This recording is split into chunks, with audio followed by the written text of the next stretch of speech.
একজন ব্যক্তিকে খুঁজে পাবেন যে দেশে নামছে হলে বেল্ট পরে ইন করে এখন ইন খুলে গেছে। মির্জা ফখরুল কি জানতো না এগুলো গডফাদার, সন্ত্রাসী, দুর্নীতিবাজ? উনি কিভাবে সাইনটা দিয়েছে আর এগুলো অ্যাপ্রুভাল কে দিয়েছে? একজন প্রার্থী বলেছেন যে 40 লাখ বোরকা নাকি অর্ডার দেওয়া হয়েছে। যখন গণ অভ্যুত্থান চলে তখন তো রাস্তা রাস্তা বোরকা পরে ঘুরেছিল, বোরকা পরে পালিয়ে গিয়েছিল। চাঁদা তো এখানে পুরো সয়লাভ। শুধু এখানে না, আরেকজন আছে না ঢাকা 11-তে ভূমি দখল করে কাইম কমিশনার, মিথ্যাবাদী। আরেকটা আছে খোকাপুত্র ইশরাক জমিদার। তো এভাবে পুরা ঢাকায় যাদেরকে নমিনেশন দিয়ে রাখছে, এটা ঢাকাবাসীর উপরে একটা অত্যাচার চাপিয়ে দিয়েছে তারা। আর এগুলা কে সাইন করেছে? এই যে গডফাদার, মির্জা ফখরুল কি জানতো না এগুলা গডফাদার, সন্ত্রাসী, দুর্নীতিবাজ? উনি কিভাবে সাইনটা দিয়েছে আর এগুলো অ্যাপ্রুভাল কে দিয়েছে? সুপারিশ করছে কে?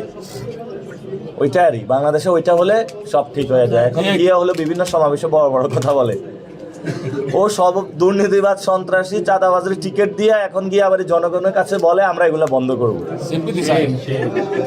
এটা তো বাংলাদেশের সবচেয়ে বড় প্রতারণা। এজন্য আমি বলেছিলাম দুর্নীতি, সন্ত্রাস, চাঁদাবাজি যারা এই বাংলাদেশে, এগুলার যদি গডফাদার খুঁজতে যান তাহলে একজন ব্যক্তিকে খুঁজে পাবেন যে দেশে নামছে হলে বেল্ট পরে ইন করে এখন ইন খুলে গেছে। এখন জনগণের কাছে গেছে, তো জনগণকে ফেস করুক তারা, ইনশাল্লাহ বাংলাদেশে পরিবর্তন হবে।